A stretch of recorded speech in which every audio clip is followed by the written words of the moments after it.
You're back. Hi, I'm John Oliffe. I'm your facilitator for this evening's event, and we're delighted to be hosting you for the next 90 minutes in our 2021 Men's Health event. It's called Getting Upstream to Prevent Male Suicide. I'd like to acknowledge that I'm on the traditional, ancestral and unceded territory of the Musqueam people. As a context of that acknowledgement, I'm especially grateful to be a visitor on these lands, and that's amplified by the blue skies today and the promise of sunshine for the next 2 weeks in Vancouver. The event tonight is made possible by the University of British Columbia, and they generously funded our research cluster, Reducing Male Suicide. In brief, they made possible through generous funding regular meetings amongst 13 researchers across diverse career stages, garnering opportunities to work together to address men's health inequities, to better understand the intersections of men's mental health and help seeking, and the provision of men's mental health care, and to better understand the pathways between men's mental illness and suicide, all with the intent of getting upstream to reduce male suicide. In the chat, there is a link to more details about this research cluster, but suffice to say, we've produced approximately 50 articles, managed to produce 5 research grant proposals, 2 of which have been funded, and all in the space of 16 months. That kind of production is what we think is needed to move the field forward in reducing male suicide. And we hope that it helps to show that you can really get more done by working together than apart. And it's great to be able to host 3 of the cluster members tonight for this panel. Before I introduce them, just a couple of things. I'm sure that you're all really orientated to the world of Zoom after the last 12 months or so, but just a couple of specific cues for tonight's event. We're recording the event and we'll be posting it to the Men's Health Research Program website and doing some cuts to share on social media thereafter. We'd love to see your faces if you're comfortable having your cameras on, because tonight's really about a dialogue. That said, please mute your mics when you're not speaking. And if you right-click on your image on Zoom, you can insert your name and location. We'd love to know where you're from in joining us. That'd be terrific. We won't be using any PowerPoint. This is a slide-free presentation. We're just going to have some faces with some dialogues, some questions, and we encourage questions from the audience. The best way to do that is to post your questions into the chat box, and then we'll harvest them at the end of the the panel conversation, and we'll pose those to the panel members. We recognise that the topic of male suicide can cause distress, and should that occur for you, we are pleased to offer private counselling with a counselling psychologist, Marv Westwood, for tonight's event. The specificities for connecting with Marv are posted in the chat. So by all means, if we are triggered around any distress for what's discussed tonight, do reach out to Marv and we'll get you connected with him in a private room and he can chat with you. In terms of timing, in a moment, I'm going to have the panelists introduce themselves, and I'm going to chat with them about their work and perspectives for the next 45 minutes. And the chat links to the panelists' bios will be posted there. So I'm not going to do a long academic introduction to each of the panel members.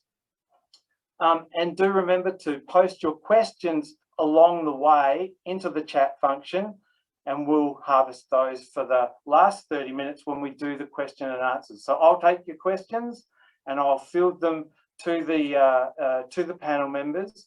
I'm really looking forward to hearing from you in terms of the things that are brought up for you. One last thing, we do want your feedback for the event, and there will be a link that will be posted to the chat in the last 15 minutes of the event. And there are prizes for completing this evaluation. It just helps us to do things going forward in a way that responds to your feedback. And I will share what those very nice prizes are at the end of the chat. Okay, so with no more ado, it gives me great pleasure to introduce the panelists. I'm going to introduce them one at a time. I've asked them to introduce themselves by locating themselves in the work that they do, the things that they're thinking about at the moment, and to give them a bit of a flavour and give you a bit of a sense of the things that are taking up their time and their thoughts at the moment. I thought we might start with John Ogrodniczuk. I've known John for a long time. We've worked together here at UBC for I think it might be getting into 15 years. He's a professor at psychiatry here at UBC, has done some great work in men's health, has got such a nice presence with his Heads Up Guys work as well. I'm delighted to be able to have you join us, John, and I'll leave the introduction to you. And you're on mute now. Oh, I got it now. Thanks, buddy. Like John said, my name is John Ogrodniczuk. I'm a professor of psychiatry at UBC, where I'm also the director of the psychotherapy program here. As John mentioned, it's been more than a dozen years ago that we started Canada's first, and I believe still the only, men's mental health research program in Canada, something we're pretty proud of. Another initiative that we've taken on in that space is developing an online resource for guys with depression called Heads Up Guys. Happy to say more about that later on.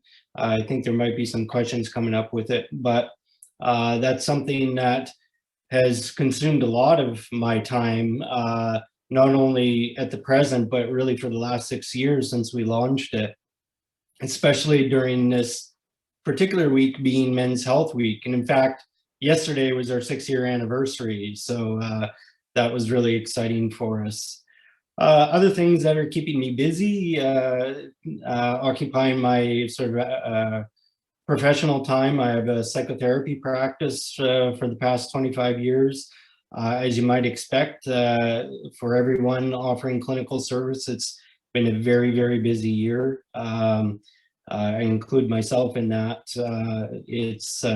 It's rewarding work, but it can be a lot as well to take on.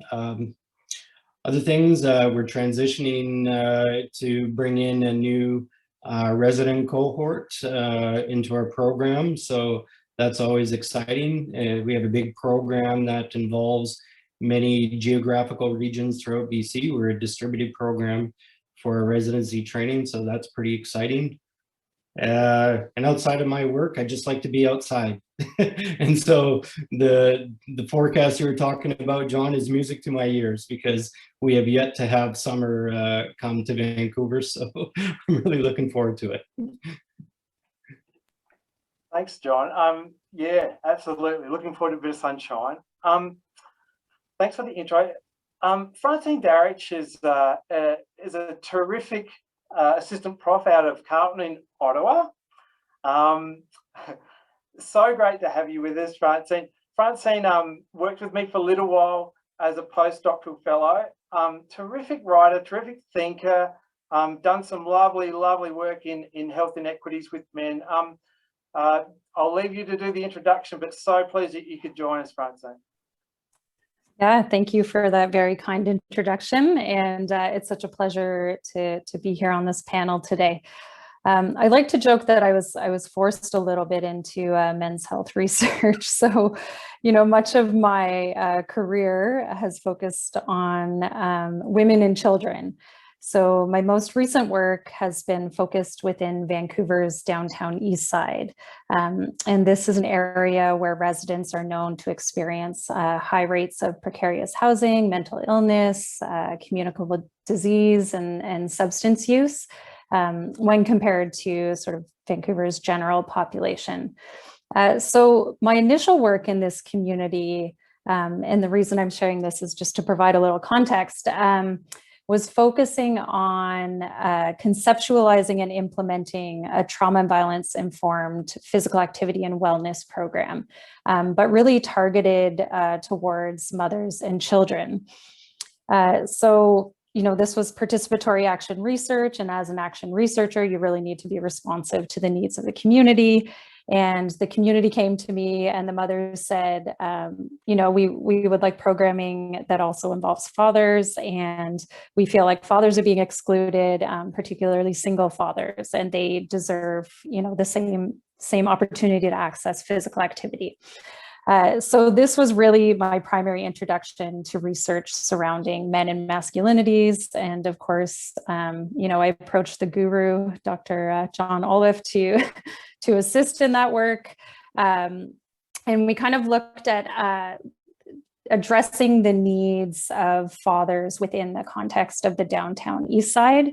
So this work is still ongoing, but it's really highlighted the need to challenge and create accessible and gender sensitive programming that serves fathers that are, you know, living within these significant inequitable conditions.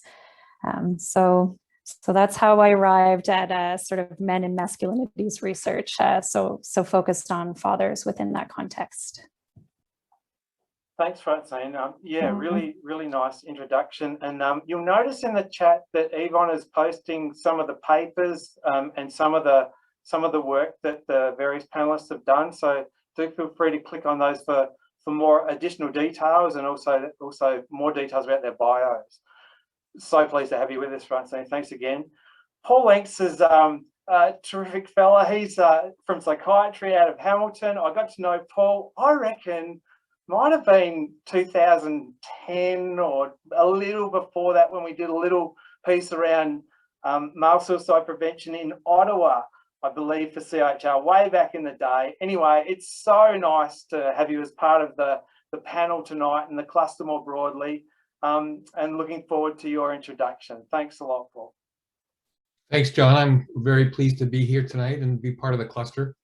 I'm sure I represent the senior part of the cluster, and glad to do that.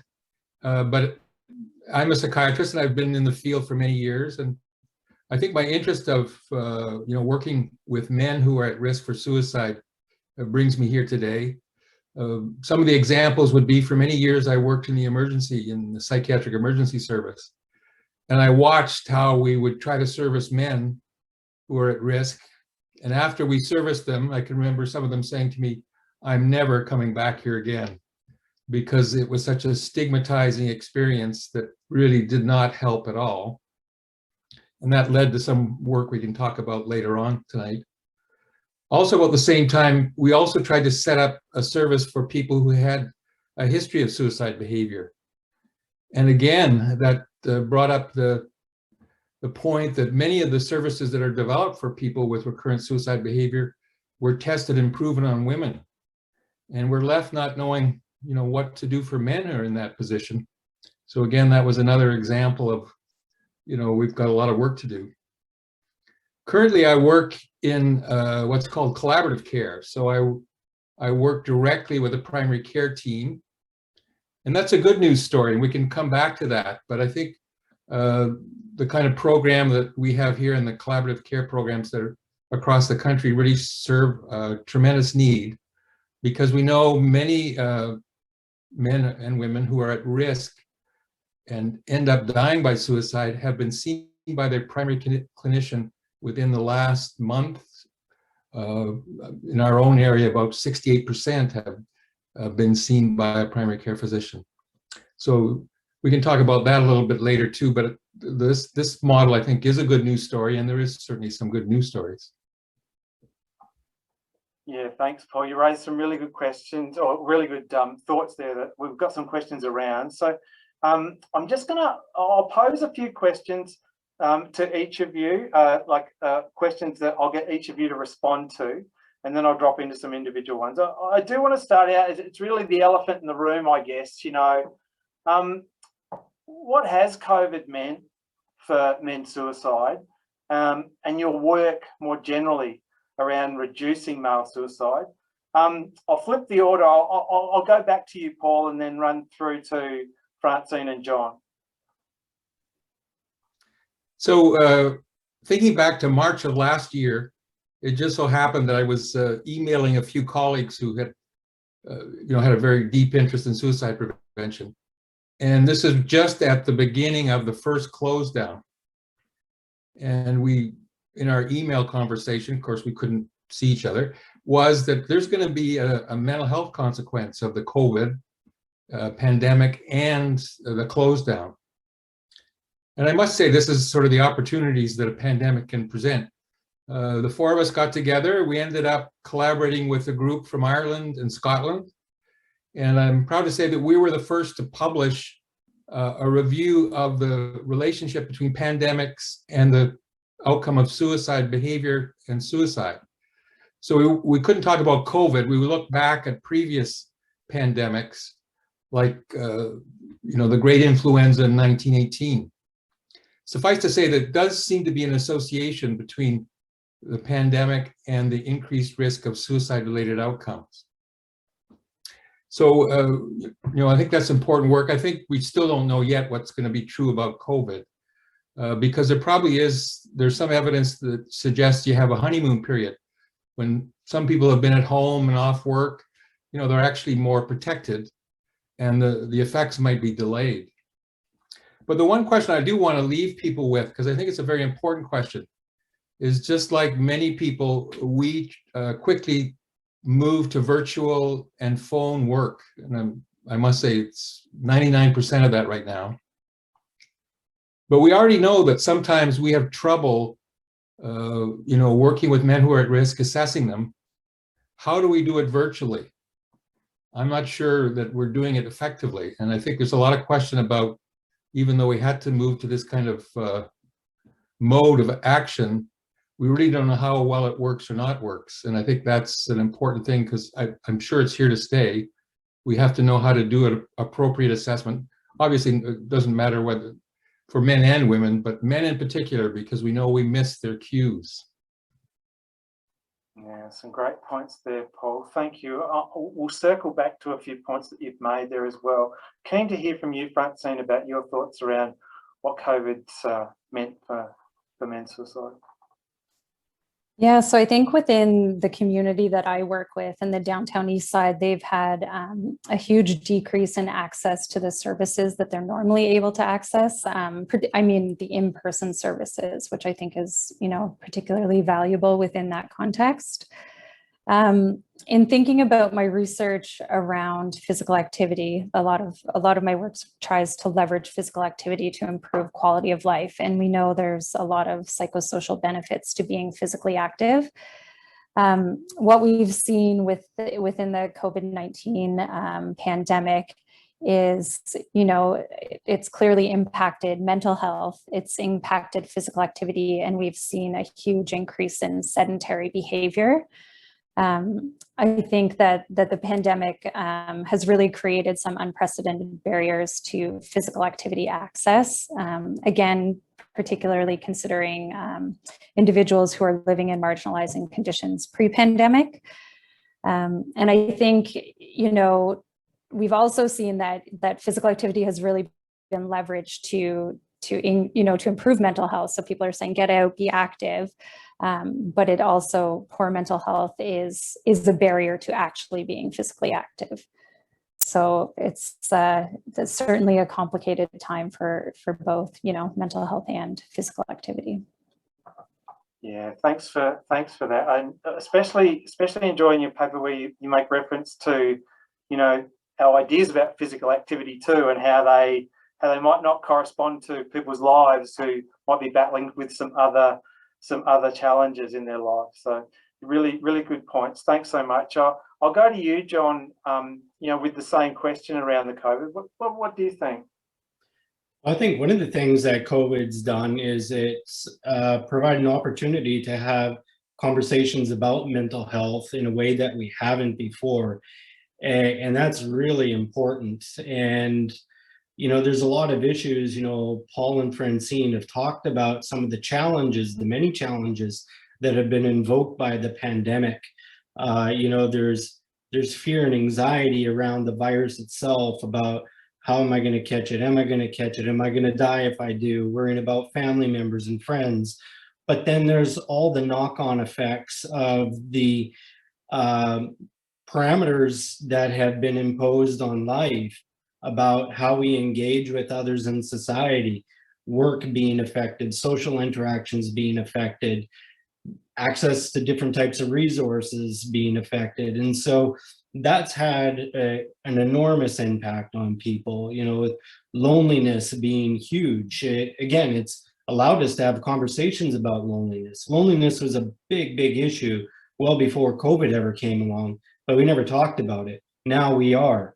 And so it does invite an opportunity to have conversations, you know, kind of reduce stigma around mental health in a way. It's like we're all experiencing it in some way. And through that, you know, we can empathize with others a lot more. And what's also happening is that there's different messaging around signposting to services in a way that hasn't happened before. And I think people are getting the message, you know, with guys in particular. You know, my private practice, I've always had a lot of men, but wow, am I getting a lot of men now? It's like a lot of guys reaching out with simple messages. And it's like, I think it's time I need, you know, for me to talk to somebody. I don't know where to go. Can you help? You know, I'll get lots of emails just like that. And it's a hard thing for guys, but I think with all the conversations that are occurring now because of COVID, it's opened up the door a little bit more for them. So in some ways, some silver linings that we can see around this. Yeah, it's a great point, John. I'll stay with you with the next question that I'm going to offer to everyone. Just, you know, around this idea that mental illness as a pathway to suicide in men, and one of the upstream notions being that if we could just better identify mental illness, that would be a way of preventing suicide. I just wonder, you know, increasingly there's different commentaries. I wonder what the advantages of situating mental illness as the primary thing we look at. What are the advantages of that in preventing suicide, and what might we be missing? You know, what are the disadvantages of that particular view? Yeah, I've never really thought of it as advantages or disadvantages. You know, the reality is that, you know, mental illness, especially poorly treated or untreated mental illness, is a strong risk factor for suicide. But we also know that a lot of people who do die by suicide haven't necessarily been previously diagnosed with a mental illness, but that doesn't necessarily imply that mental illness wasn't a contributing factor. So I think we need to be realistic, is that, yes, having a mental illness, not just any and every mental illness, but it does increase one's risk. I think it's more important to make sure that we have conversations about suicide specifically in the sense of understanding factors that are associated with it beyond mental illness. And I know we can get into that a little bit later. You know, one just comes to my mind is loneliness and lack of meaning in life, or not having a sense of purpose. And so that's not necessarily associated with a mental illness, but we know that, you know, there's this sense of existential isolation, thwarted belongingness, where we feel we're absolutely cut off from people around us, and we're alone in our experience. That in itself is a big risk factor for suicide. So we need to be talking about those kinds of things beyond just whether or not somebody's diagnosed with a particular disorder. Yeah, great points, John. Really, really nice. Francine, what do you think? Yeah, I don't, John did a great job kind of summarizing that. I mean, I think, you know, considering like an upstream prevention approach, I think it's easier to think about it in terms of this predominating pathway, because we can, you know, potentially, you know, there's opportunities and avenues and time points for interventions where people can, you know, potentially intervene. But I think John, really hit the nail on the head in saying that, I think it's just important to recognize some of those larger factors and, recognizing the populations that are particularly at risk, and figuring out how to really tailor messages and programming for them. Thanks, Francine. Yeah. Paul. Yeah, I think this is a really interesting point, and I think it is relevant to men. So when we did a survey of clinicians who had lost a patient to suicide in Southwestern Ontario, we found that men, compared to women, were much less likely to carry a mental health diagnosis, but they were much more likely to have a recent stressful event. And I think it speaks to, the fact that men can be at risk because of their life events. And again, we as clinicians might miss that because they may not necessarily show clear signs of mental illness. The other group that I do want to mention, and John can probably comment on this too, is a group of men. It's, if you remember Simon and Garfinkel, they talked about Richard Corey's suicides.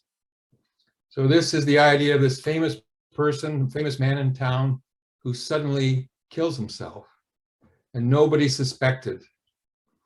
And nobody thought that he was mentally ill, for sure. And this does relate to men because men often are put at risk for suicide when they're shamed or humiliated. At least they experience that personally. And the importance of that is sometimes that risk for suicide can come on very dramatically because of some life event. And if you put the story together after the fact, they're not depressed, but they've suffered this terrible event that they lose their self-esteem suddenly, and they could act impulsively and take their life. So I think the point is that there is circumstances where men can be very much at risk, and it's not directly related to a mental illness. Yeah, it's so interesting, isn't it? I'll stay with you, Paul, just to round out about some of the COVID specific stuff.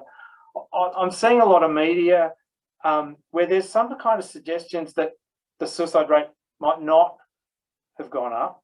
And I know that you mentioned at the front end, it might be the ripple effect later on, but I do wonder about those statistics and how we put those together and how we present them. When you read things that are suggesting that it might even be decreasing, what's your take on that? What, as a researcher, clinician, how do you interpret those kind of media kind of sound bites? Well, I guess the first thing is that to get sound data on death by suicide, so we're usually waiting a year or two or more. So, we certainly don't know very much about what's happened as a result of COVID. There is some research out there that is suggesting that it hasn't dramatically changed, or there might be a decrease, as we talked about earlier. I mean, my understanding is the suicide rates have been really relatively stable for many years. But of course, there's peaks in the lives of men, particularly middle-aged men and older men. And those are particular concerning demographics. Thanks. Francine. I think you're on mute, sorry. It was bound to happen at some point, Yeah, right? I would agree with what's already been said. I think that we'll definitely see some delays in reporting with the larger epidemiological data. Much of my work is focused on populations who, have been purposely marginalized through policies and practices. And I don't think that these decreased numbers are reflected within these populations. Yeah, a key point, right? Yeah, mm-hmm. when we aggregate numbers. Mm-hmm. Yeah, thanks, Francine. John? I don't have a lot more to add to what's been saying, but Paul did bring up an important point earlier on, how there might be this kind of honeymoon or perhaps a sleeper effect, where men might be actually protected by being, in a way, confined to home. and not acting out on suicidal ideations. And we really won't know the full impact until things have opened up a bit, things have returned to normal, to see what's going to happen. So, you know, and Canada's kind of notoriously slow with coming with suicide statistics anyway. So we are in a kind of holding pattern right now where we're waiting and seeing. So it's really hard to say what COVID's done to suicide rates. Yeah, thanks, John. In the idea of, you know, honouring the name of this this webinar is, you know, this notion of upstream. I'm interested, and I'll go to you, Francine, just around what are the protective factors for male suicide, and how might we bolster those, especially like in the early years? You know, how might we build resiliency, for want of a better term? Some of your ideas around that. Yeah, I have a lot of ideas around this. I think early intervention is really important. I think there's so many things that can be done. I think focusing on, you know, connections to culture, for some communities, connection to land, meaningful and engaging education. I think, you know, healthy school settings, healthy childcare options. I think talking to kids about trauma early in age appropriate ways, of course.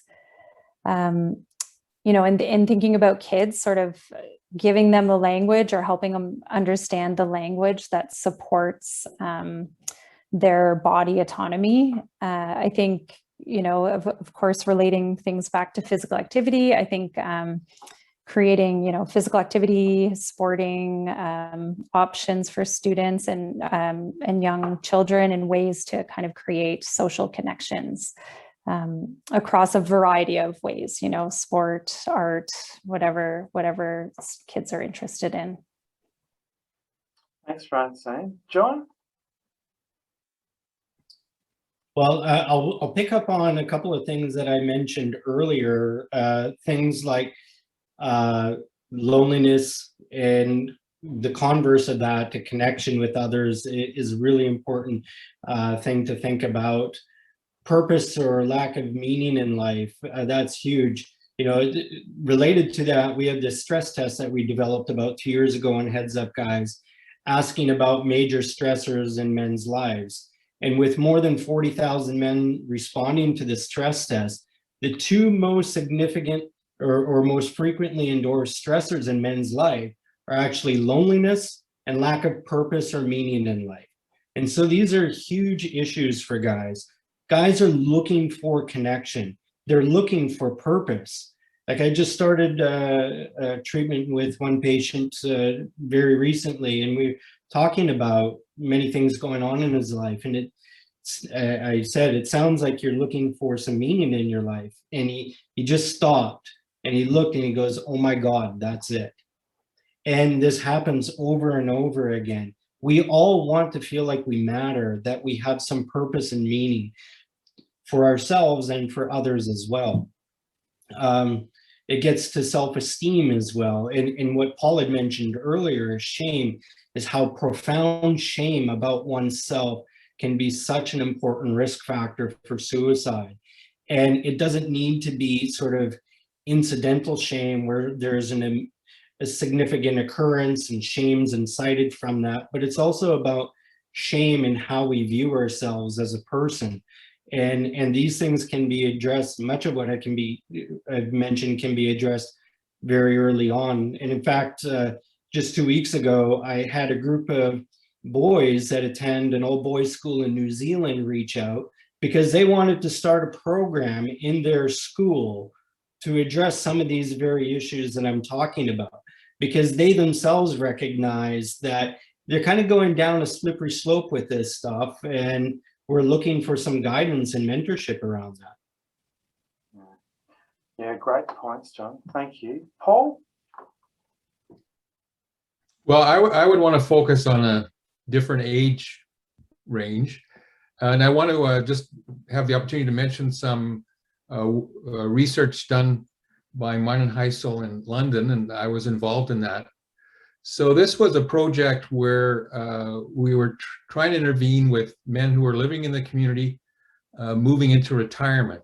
And retirement can be a very difficult time for men, and it can even lead to depression and suicide.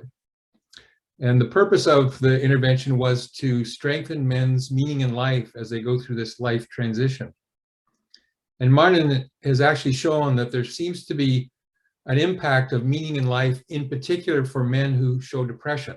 So in other words, meaning in life is even more protective for a person who's struggling, a man who's struggling with depression.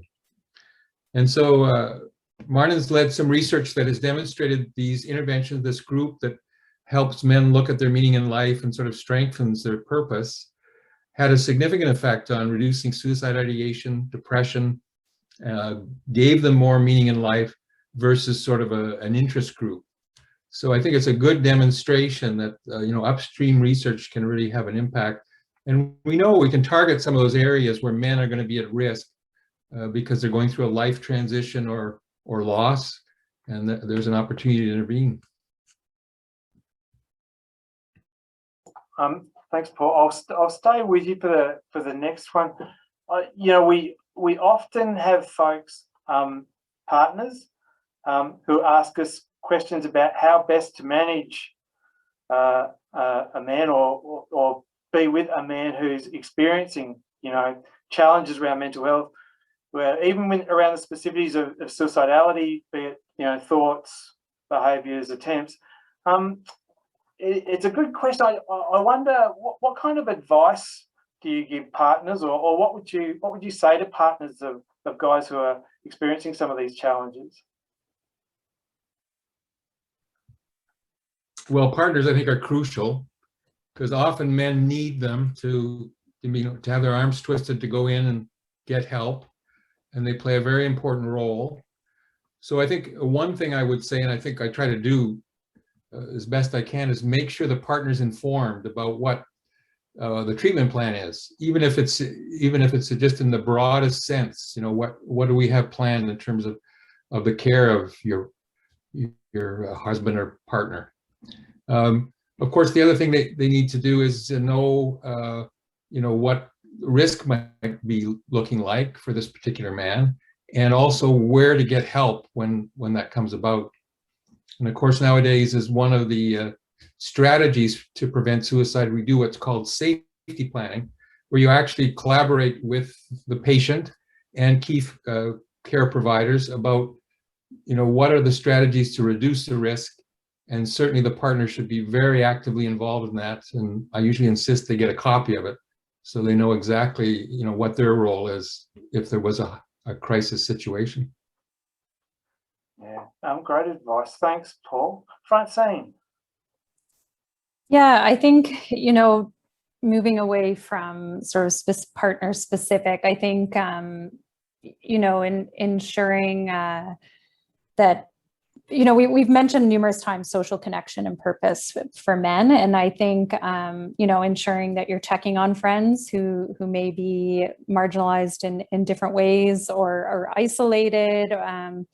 I think reaching out and letting them know that you're there for support, and encouraging people to seek additional and professional support outside of, the friendship role.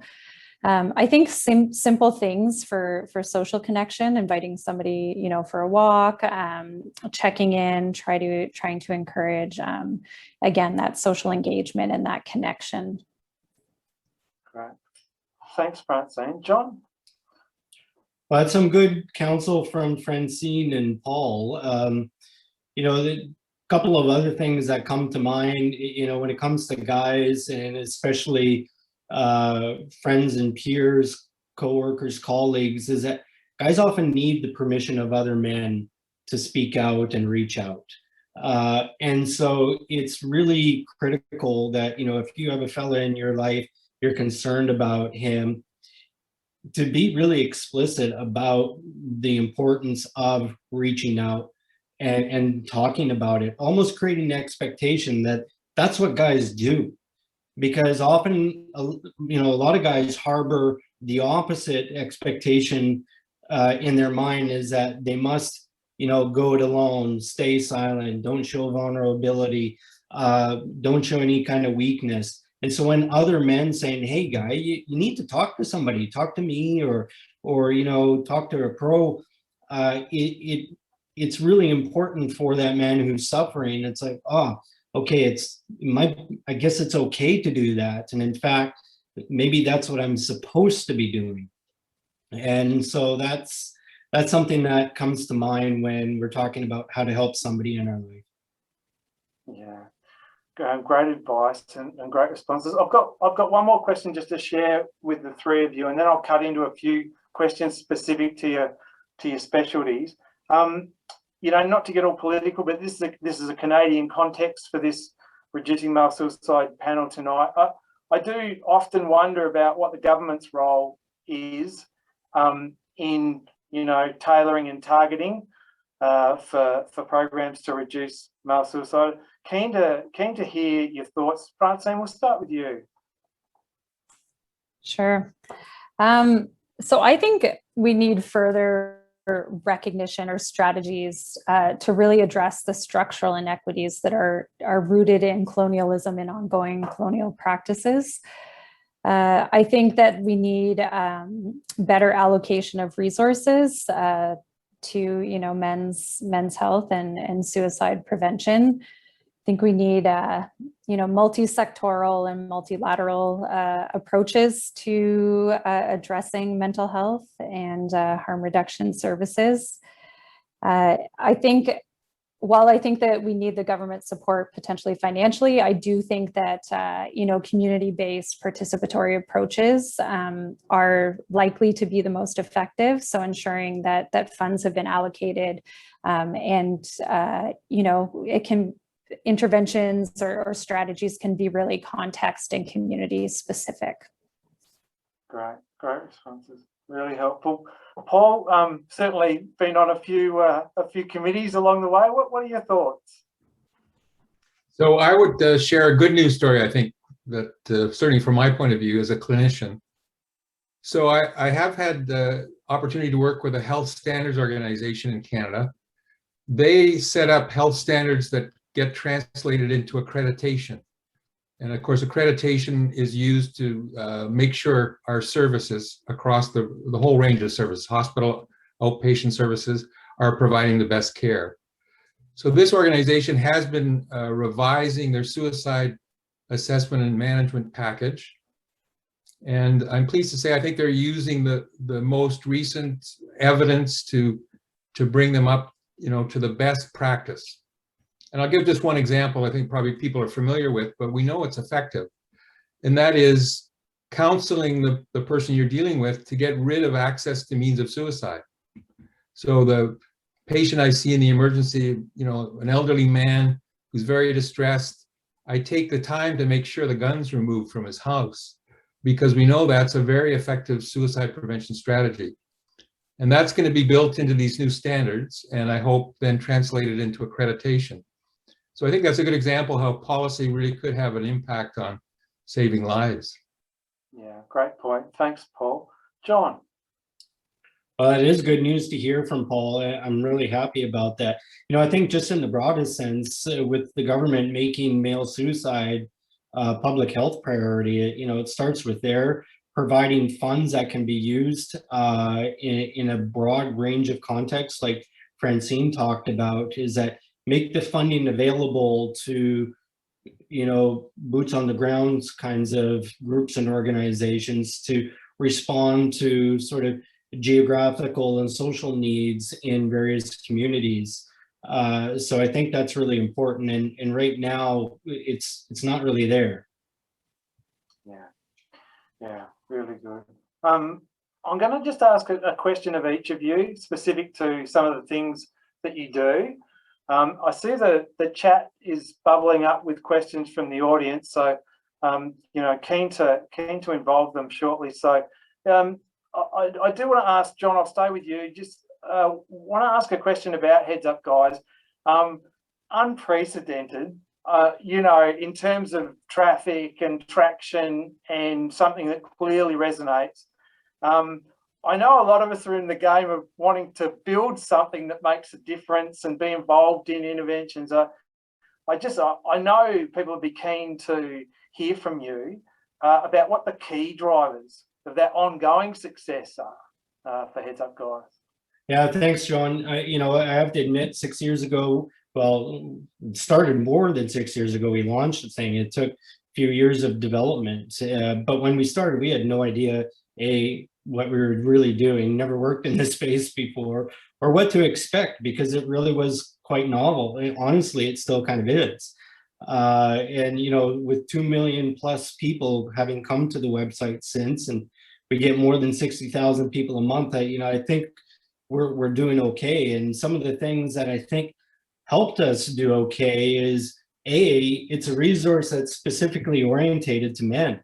And it's just not a lot out there, especially within the mental health realm.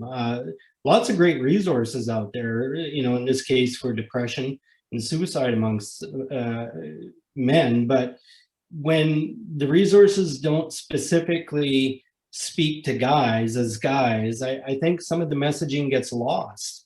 And, we've certainly got a lot of feedback from men over the years saying, you guys really understand men. It's about speaking to men as men. And we do that even with, we have male-friendly aesthetics and imagery. The type of language we use, it's plain language, devoid of jargon in there. And the way we approach messaging, it's positive, destigmatizing, it's action-orientated. We want to leave the visitor with something to act on. And even how the website itself is put together, I think it's fairly easy to use despite it being dense. There's a lot of information and it's kind of layered. So understanding that, when a guy is in a real tough space, spending a lot of time on a website and letting stuff sink in is really difficult. So if you have just 30 seconds maybe or a minute to take something away, the way we've layered the information is that there's little snippets, there's little bites, action points that people can take away. And, I guess the last thing that comes to mind is marketing. We're not very good at marketing health services, especially mental health services, and even more so towards guys, but it actually is really important to think about how you market a product or a service. And I'm not saying we're doing a fantastic job, because what I realize, it's actually kind of expensive and we don't have that kind of money. But we've been fortunate to get like radio ads and TV ads that have been shown in BC and across the country. And even though we're a digital resource, I can't tell you how important those old traditional forms of media are for engaging men in this space and their health, cueing them to useful resources like ours. It's been tremendous, really. Yeah, amazing, hasn't it? For so often product doesn't outlive the grant, and this one has kept going. So it's so great. And thanks for sharing that insider info. That helps a lot of us to think about ways forward. Francine, one for you. Love your work with dads. I mean, it's really interesting. I've loved being involved in it. I'm so interested to know, you've come from the mums and now working with the dads a little bit.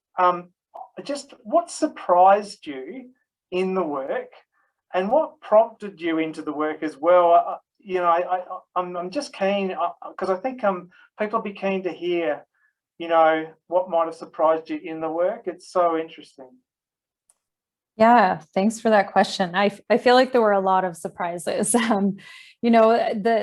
The first one was that I was genuinely surprised at the ways in which men, particularly fathers in this context, are really excluded from programs, services, and organizational policies that are focused on, they're focused on family-centered programming, but they are truly focused on women, which, of course, I 100% support, but I don't think that it necessarily needs to be at the cost of fathers.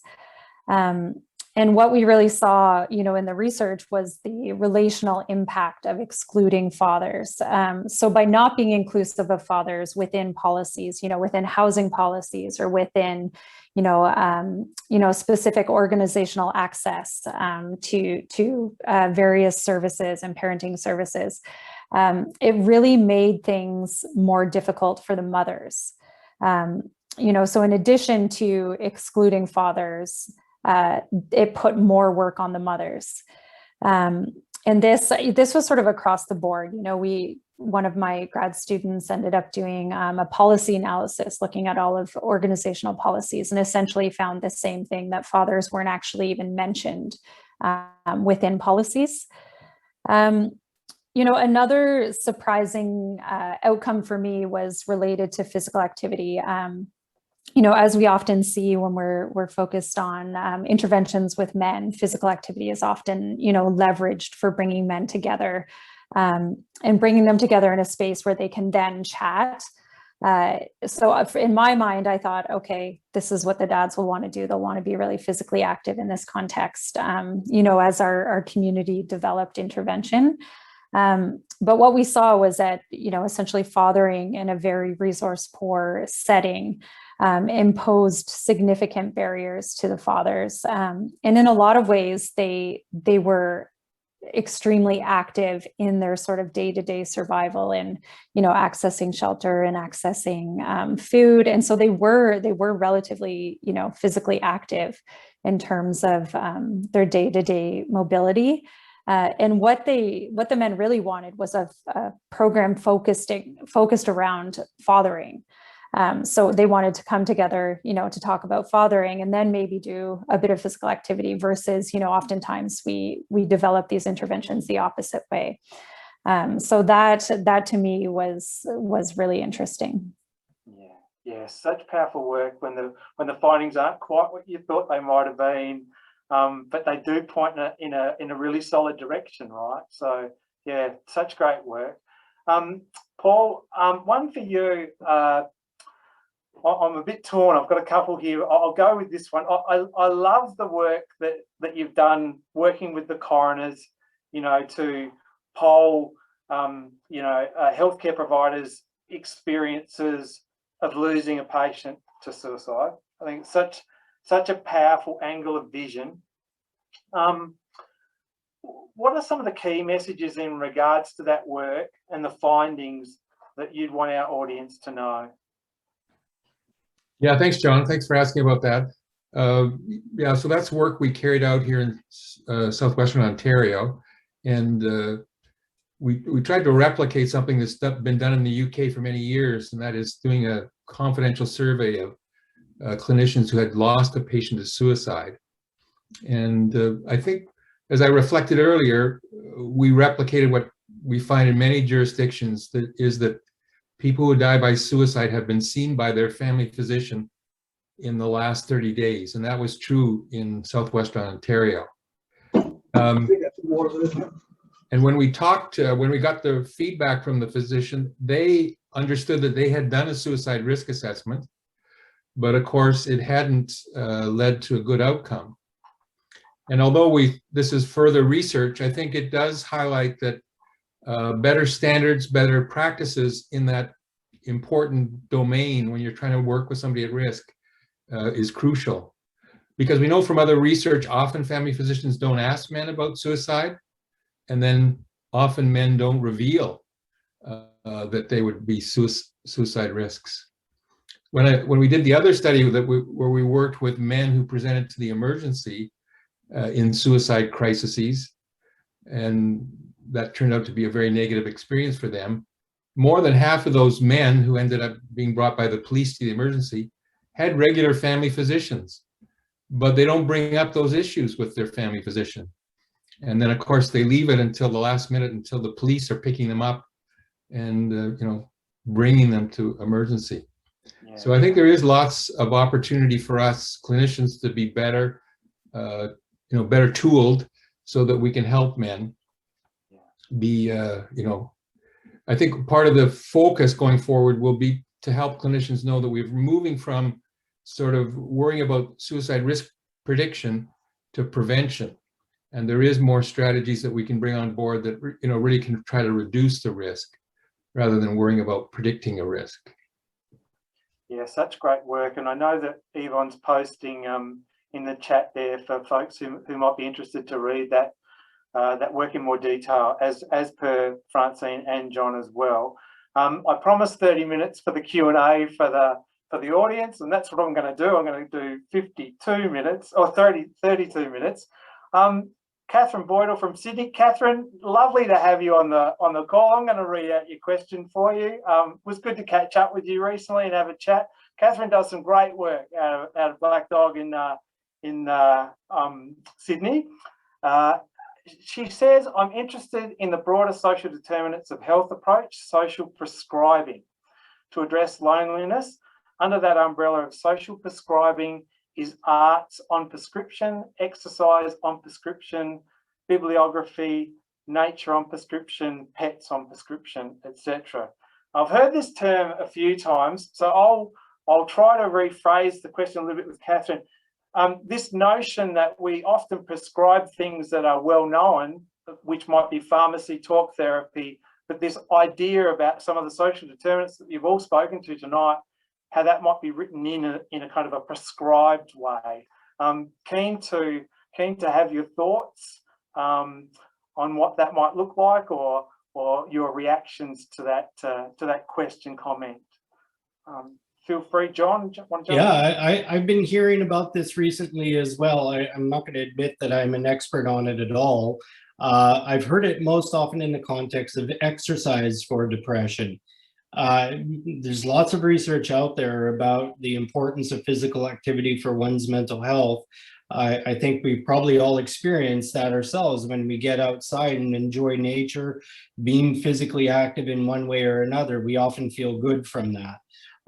So I certainly understand the philosophy behind it, and even with the literature and evidence pointing to, sort of the robustness of the effects of some of these. I think it's a really useful thing for us to consider. I recently had a conversation with a fellow from MenSheds here in BC around this too, and about how MenSheds could be folded into this idea of social prescriptions. And if anybody doesn't know about MenShed, it's a very, very unique and interesting evolution that came out of Australia and is really expanded through many places across the globe, about giving men a place to come and be with one another. And it's not necessarily a mental health intervention. That's not what it is. But that sense of connection with one another certainly has strong mental health benefits. And yet again, there are things like these where we can think about potentially its usefulness in this context of social prescribing. Yeah, lovely. Francine? Yeah, I mean, I love the idea of social prescribing. I'm no expert in this area either, but I think having, a physician or somebody, a trusted person prescribe something to you as, an adjunctive treatment, adjunctive therapy to, maybe talk therapy or medications. I think it's a really great direction to go in, and I hope we see more of it. Yeah, I agree. Paul? Well, I'll take this opportunity to say Hamilton's way ahead of everybody else. Now, I'm not taking credit for it, but my colleagues where I work in collaborative care have initiated green prescriptions. So we do prescribe, we have many fine trails here in Hamilton, and we prescribe those activities as part of our care. So it's not my doing. I'll give colleagues they took the lead on this, but Hamilton, as usual, is way ahead. So green prescriptions, so are they titrated like in terms of distance that you'd walk?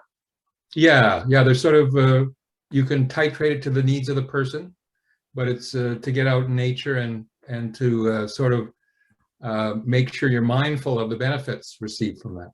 Right, how great, terrific responses. Thanks for the question, Catherine. Got Yuko.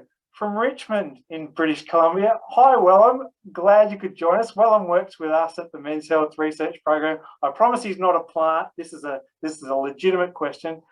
He says, as a former emergency room nurse, I protected myself from emotional trauma of patients who came in and after suicide attempt by A, reducing patients to their diagnosis and or reason for entry to the ER, and B, distancing myself from the mental health needs, creating a sense of not caring about patients.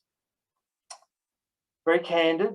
What strategies should frontline healthcare workers employ to connect with and show empathy within busy clinical context? Great question, Wellum. Who'd like to start? Well, one of my favorite activities way back when was, now this wasn't just focused on men. This was focused on people who had a history of recurrent suicide behavior. And this was when I was working in the emergency. And one of the clever ideas my colleague had is we set up a rounds for the emergency staff presented by these people who had a history of recurrent suicide behavior. And they talked about what their needs were when they were in crisis. And I remember one of my emergency colleagues came to me and he said, "That's the best rounds I've ever been to. I've never spoken to that person when they're standing up. He's always tied to the gurney. I didn't know he had any other life beyond what I see in the emergency." And he talked about, there's no feedback. You know, I do my thing in the emergency. I never know whether it's helpful or harmful or saved his life. And it just brings up the point to, you know, that interaction with that person who's in crisis is so limiting, and you lose perspective about what, you know, what that person's life and story is all about. Yeah, so interesting, so interesting. Francine. Yeah, I know when I was, reading this question, my first thought was, considerations of vicarious trauma, and that, there need to be better supports in place for frontline workers who are constantly dealing with these stressors. So I don't think I have any, further advice than what Paul has shared, but I hope that, organizations and structural policies are in place to actually protect the workers who are doing that very challenging frontline work. Yeah, thank you. What do you think, John? Well, that's really what Paul was sharing, very important to hear, because that is true. We all, and so Wellum's not alone in feeling this way. A lot of people in those very stressful kind of situations do the same thing. I work with a lot of firefighters, other first responders, some military men. In fact, we had Marv here for a bit. Marv would have lots to share on this, but it is about, being able to empathize without owning the feelings of the other person.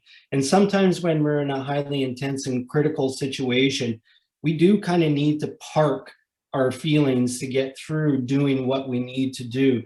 But it's so important not to leave that stuff parked.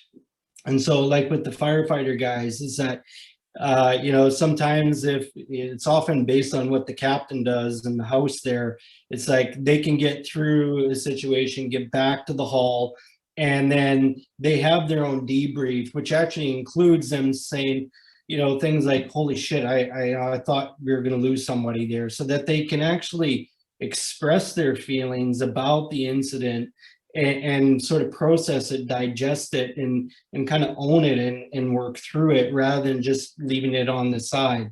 Because you can get that sort of caretaker burnout, empathic burnout.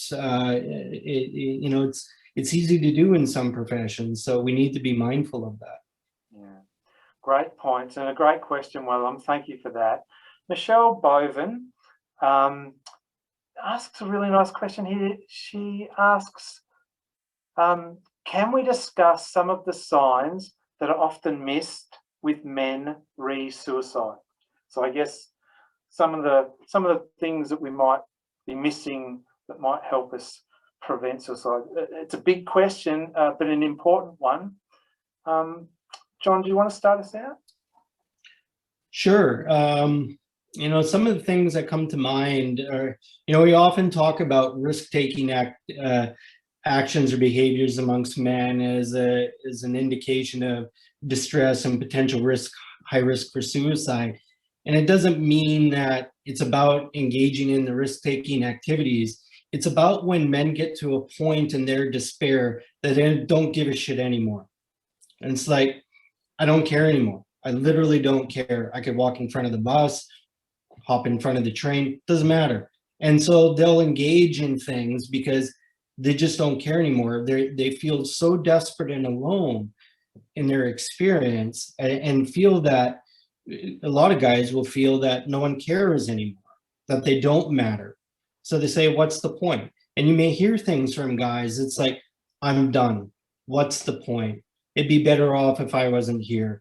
Things like that, that really should, you know, send an alarm bell, a red flag up and say something's amiss here. And that's important for us to consider. So that's something that comes to mind immediately. Yeah, yeah, great one, John. Francine? Sorry, you might be muting.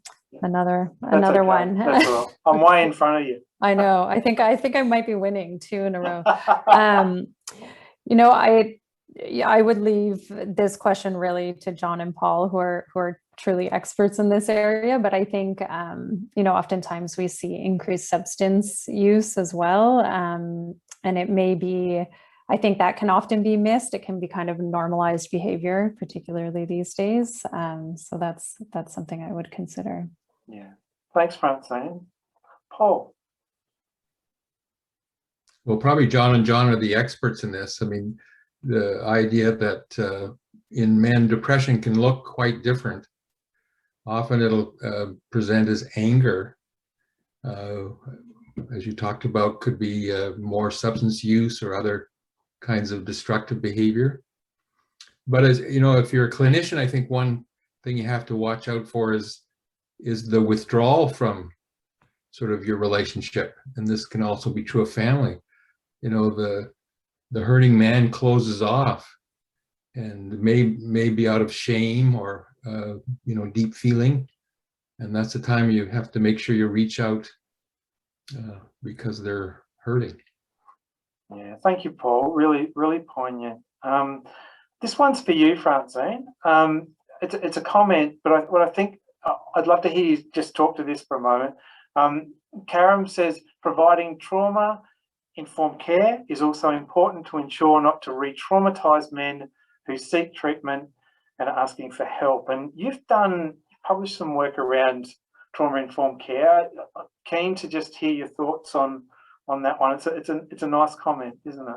Yeah, absolutely. I think, you know, a trauma and violence informed approach to care is essential. And maybe for those people who are not quite aware, so trauma and violence really focuses on trauma awareness and understanding the impacts of trauma and the ways in which it might present. So of course, within the context looking at men and masculinities, as has been alluded to, I think we really need to understand what the potential like risk factors and triggers for men particularly may be. I think we need to focus on, you know, the safety of the men and a culturally safe approach for each individual. I think it's, you know, essential to focus on choice and collaboration to ensure that people feel like they're involved within, you know, their care and you know, they're involved in the planning of what their care looks like. And ultimately, you know, really, you know, kind of the last tenet within a trauma and violence informed approach is capacity building. So really building on the strengths and capacity of the individual, which can be, you know, particularly empowering within this context. So thanks so much for bringing up that approach. Yeah, thanks, Francine. I'm sure Yvonne's going to post a link to your paper, a recent paper, a review paper that could be really useful for folks on the call. Karam also snuck in a second question, which is a bit cheeky, but I'll ask it anyway. Asks is there any research on men with comorbid medical conditions and the risk of suicide? I won't put anyone under pressure, but if you happen to know of anything, I'm sure we could try to answer that one. Well, certainly we've done research, and I'm sure Paul will have sort of even anecdotal evidence from his clinical practice too. But I've certainly seen it in mine where whether it's a clearly identified medical condition or often a physical ailment that lacks clear clarity around having an identifiable or a diagnosable physical orientation to it, or put differently, it feels like a medical issue, but none of the medical experts have been able to identify what it is. This can be really challenging for the men to experience that, especially if they've already had an existing mental health condition, but that alone can prompt mental health challenges. And it's challenging for the clinician as well. It's like, where do you go from that? And, when we talk about psychosomatic conditions where, a person's distress, psychic distress becomes manifested somatically because they may lack the capacity, skills, ability to be able to work through their emotional experiences in a cognitive, affective kind of way. And so the only way they can express what that internal discord is through some physical ailment. And so that's a very common issue. Yeah, great points. Do you want to add anything, Francine or Paul? Well, a comorbidity with physical illness that comes to mind, of course, is chronic pain. And many men would suffer from that, maybe from occupational injury. And that can be a dangerous combination with depression. And I think the other thing to remember is that, I, for example, saw a person who was quite depressed at recently being diagnosed with diabetes. And of course, diabetes is very common, but for that man, it had a very special meaning. And he really perceived that this is going to be sort of a slow pathway to, becoming unable to function. So again, his personal meaning of a physical illness had a great significance. Yeah, great points. I've got a question from Al Levin. Thanks, Al, and welcome. The mention here is, I'd love to hear more about shame and its connection to the stigma. I believe that self-shame is a huge reason that it is so difficult for men to reach out for the help that they need. So just keen to hear a little bit more about that, Alice, from your perspective. So I know that interesting the connection that's made between shame and stigma here in the question. Just comments, additional. John, do you want to start us out? Sure, I can start. Shame's a profound issue in clinical practice. In some form or another, we're always dealing with it. We're always working with it. When it comes to men, if we think about shame, it's often how, young boys in a way are taught to conform and act like men, if you will. I can think of so many examples of where I grew up in rural Alberta, how you were in one way or another taught to fall in line with masculine behavior through shame. It wasn't positive reinforcement necessarily, it was the shame. And the shame was so intense is that you did fall in the line, because not doing that was going to be really tough. And so, I could remember, just as an example, golfing.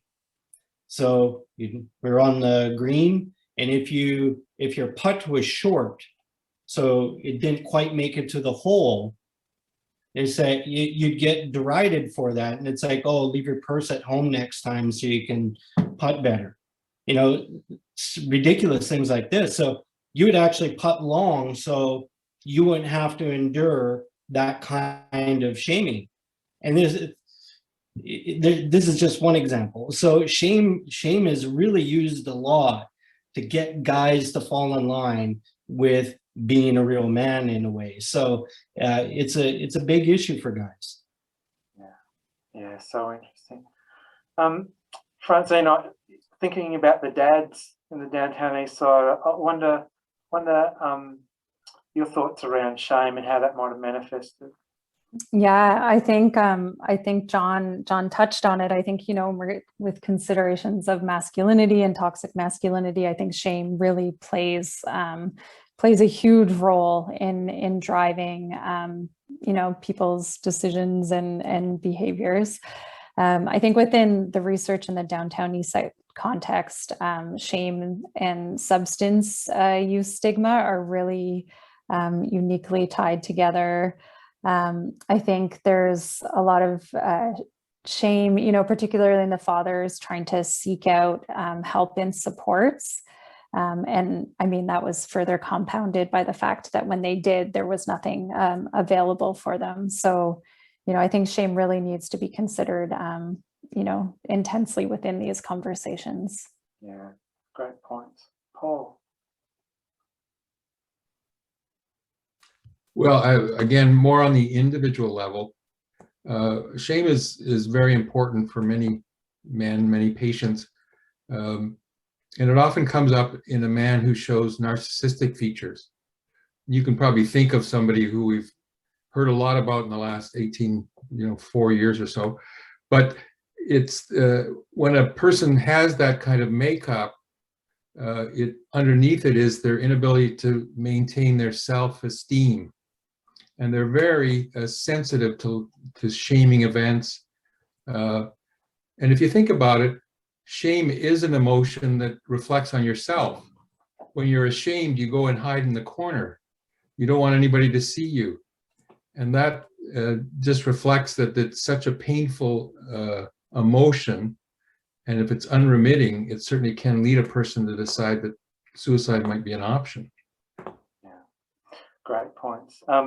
We've got time for a few more questions. I've got some in the text box, but it's important that I mention that tonight's event, you've got the opportunity to feed back to us because we're deeply interested in running these events on an ongoing basis and we can learn from what you feed back. But look, there's more than just feeding back. There's great incentive. Look at this. You can have one of these t-shirts, not to mention one of these hats. Now you can wear it like that, or like that. Very, very nice. Heads Up Guys have proudly sponsored our merch giveaway. Fill out the forms wherever you are. We will get one of these 5 packs to you with pleasure, and you'll be able to wear it. The Heads Up Guys merch, very, very popular. Collector's items, John, aren't they? Excellent. Let's move along with the question. We've got one here from Taiwan. This is a good question. It relates to COVID. And I think Jarvis is picking up on your point, John, where you talked about, you know, there might be some silver lining to some of the COVID. He asks, are we having conversations? We're having conversations now, but are the conversations enough? Is the tide really turning?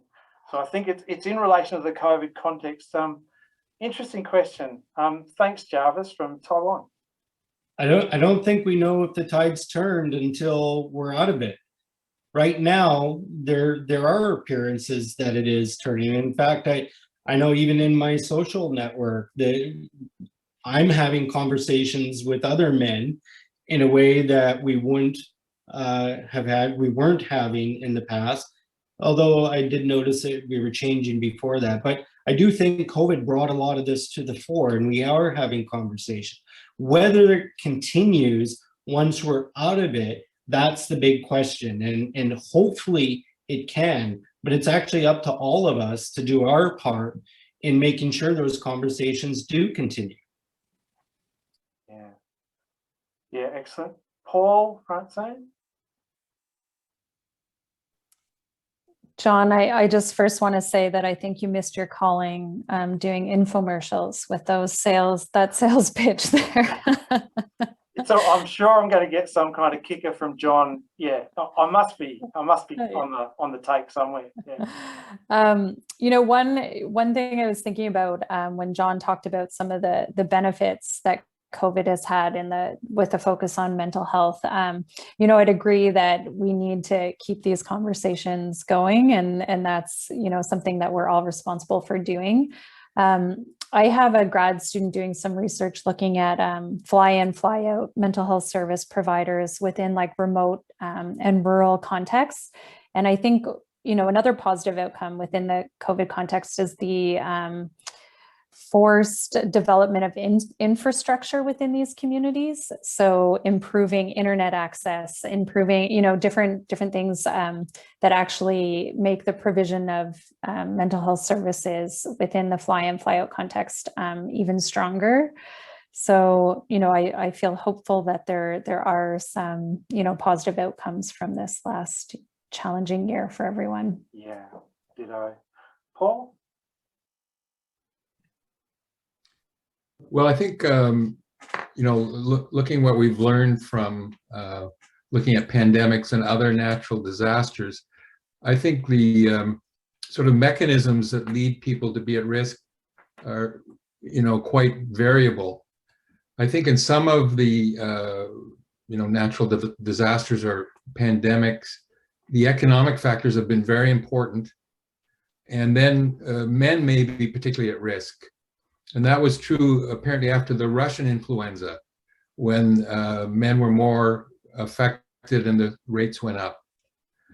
But in contrast to that, the research on SARS suggested it had a greater impact on elderly women.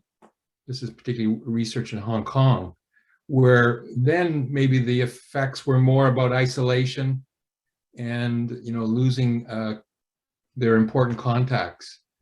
So no doubt there is going to be sort of multiple pathways that can put people at risk, and here's an opportunity to maybe learn a little bit more, you know, how we can intervene. Yeah. Thank you, and thanks, Jarvis, for the question. One last question here, and we haven't gotten through all of the questions, so I do apologise to folks. I'll take this last one from Mark. It's a good one. In the US, research connects in part declining economic opportunity, to your point, Paul, non-college educated men, i.e. due to globalisation, automation, to the spike in suicide rates amongst this population. Is something similar happening in Canada? And then there's a second question: what are the broader social and economic factors that are implicated in the high suicide rates amongst Canadian men? So a bit of a comparator here, I guess, a bit of a question around the US versus Canada, and whether we're perhaps seeing some of the things that Mark mentions. Who can start me out? Well, one of the things that come to mind around this is the connection between work and meaning in life for guys. And Paul talked about this with regard to retirement as well, in the sense of meaning in life. But if you think about how the pandemic has impacted many men's employment status, you know, they may have lost their job, reduced hour, their work may have changed, can have significant financial implications. But a lot of that does tie beyond just the economic impacts on one's lives. It's the meaning a man attaches to his experiences around work, and the degradation of his meaning or purpose because of impacts on work can have real significant consequences on his psychological health. Yeah, great response. Francine? I don't think I have too much to add here. Sure, no problems. Paul? Well, you know, I think of young people who have been affected by COVID. Many of them, you know, not able to go to school. I mean, maybe doing it online, but it's not the same experience. Many of them unable to find work because of the pandemic. And so I think it's going to have a profound impact on them. And of course, that's a crucial time for men's development. So I think To give the government credit, I think they tried to deal with some of the economic consequences, but there's still many consequences to unfold, I think. Yeah. I see we're nearly on time, so I do want to take the opportunity to thank the panel for your collective wisdom and your openness to engage in the conversation and sharing your expertise. It's been great. Really enjoyed it. Hopefully audience has too, and if you fill out the forms, remember there's merchandise on the end of this, and that would be great for helping us think about going forward with the next offerings, because we'd like to run these on a kind of a regular basis. I understand we haven't got through all the questions. Yvonne will harvest the chat, so we will be able to review those questions and thoughtfully consider them, and that's important to us. And so I thank you for posting them. Thanks for the participation. A shout out to Yvonne, Gabriella and Matt for all their help in the background, getting all of this organised and scripting and securing the merchandise that we're going to send you when you fill out the evaluations. Again, just want to thank you all so much for having the courage to have this conversation, and not easy conversations. Marv, many thanks for being on call, for helping out if anyone wanted to have a private chat with you. Just want to say thanks on behalf of the University of British Columbia, the Reducing Male Suicide Cluster, proudly supported by UBC, and again, wish you a good night and lots of sunshine in your part of the world, just like Vancouver, and look forward to reconnecting with you soon. All right, bye-bye. Thanks so much. Take care. Thanks.